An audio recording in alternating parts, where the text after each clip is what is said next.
Okay, we're on Shabbat, Perek Kaf, Mishnah Gimel. The Mishnah is going to discuss a number of halachot that have to do with borer, with sifting or filtering or sorting, okay, that are required in order to use something in a normal way. Okay? Before we do that, the Mishnah says the following: Ein shorin et achiltit beposhrin. You're not allowed to soak chiltit. The Sefaria says is asafoetida. What's asafoetida? Asafoetida is this plant. Okay, you can look it up on the internet. It's some kind of plant. It was used as a spice, but it was also used as a medicine. So what they would do, the Bartanura says, it was a chama. Had warmth to it. They would eat it in cold places. And you can't soak it on Shabbat.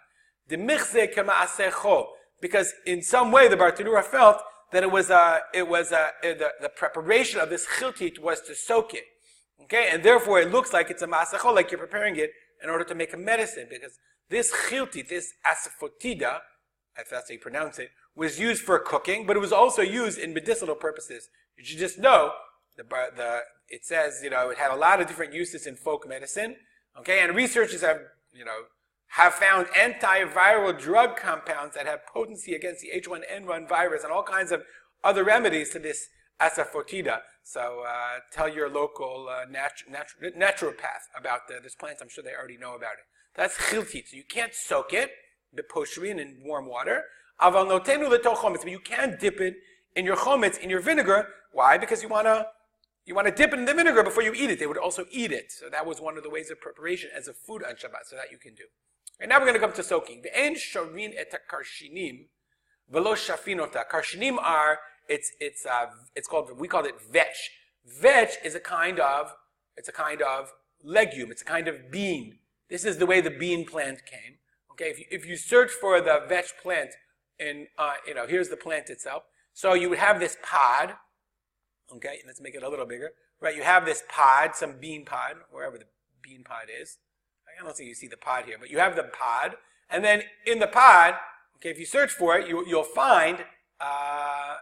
Let me see if I can find it. In the pod, right, you'll find beans. So the pod itself, they would eat in many ways. They would eat the pod, but in order to eat it, you'd have to clean it. So the Mishnah says, "Ein shorin," you can't soak the karshinim. You can't soak them. Velo shafimotam, nor can you scrub them. Aval. So therefore, why? Because there was an element of borer.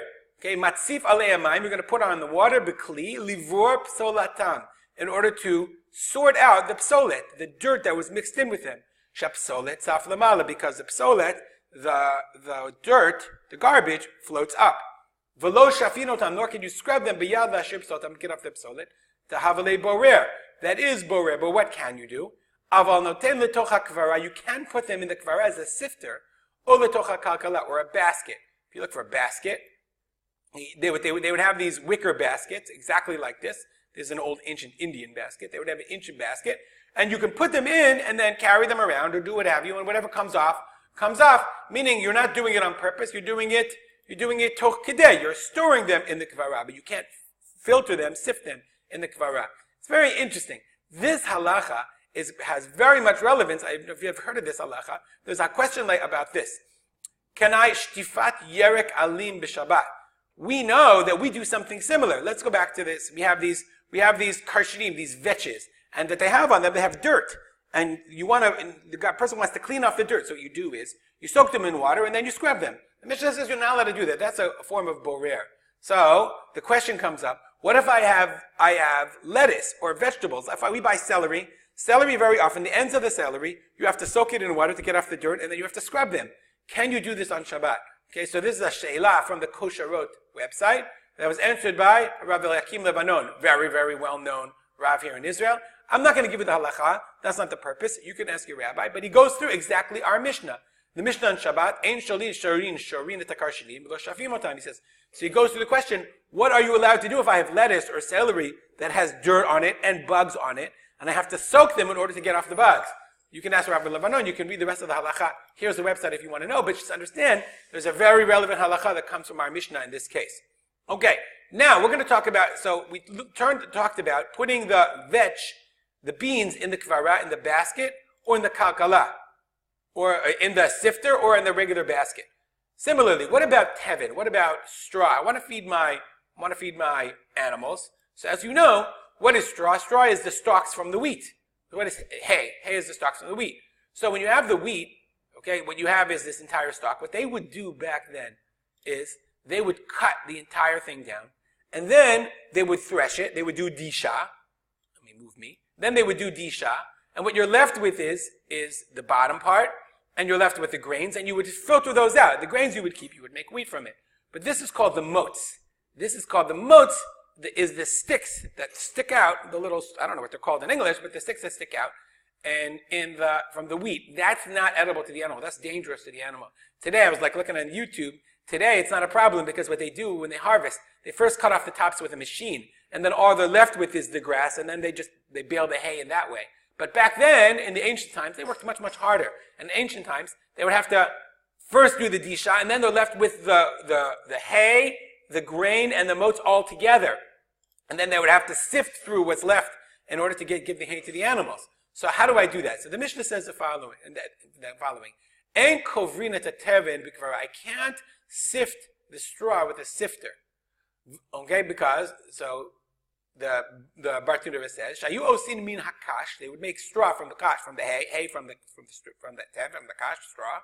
Shemechatchin oto b'marigin, they would cut it with a scythe. V'na'aseh kol zanav hashibalim tev, and all the bottom was tev and was hay.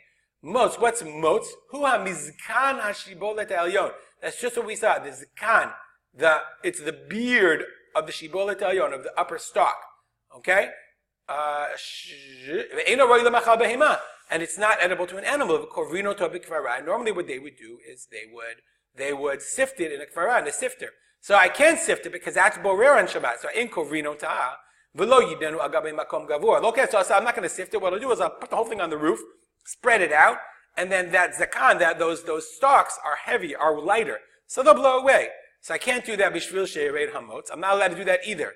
But what I have to feed my animals. So therefore, no telhu b'kvara.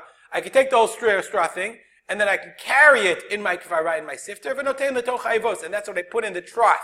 And that's what I put in the manger, the avos. So as I'm carrying it in my basket, in my sifter, as I'm carrying the normal way, I'm not allowed to shake it. But what I can do is I can carry it in the normal way, and then it comes sifting tochadei on its way, and the motes will fall on its own. Okay, it's a little bit complicated what the level is, what the line between borer and not borer is. Because on the one hand, the idea of sharinat karshinim, why can't I soak karshinim water? Why is that borer? So Chazal said no. But on the other hand, the Mishnah, they said I can take my straw and with the motes and put it in the sifter, as long as I don't actually physically sift it. It becomes sifts on its own. I'm personally not knowledgeable enough to know what the line between borer and not borer is. And that's why you have to ask a she'elah if you want to know, can I wash my lettuce that's mixed with dirt on Shabbat? You can wash it. The question is, how can I wash it?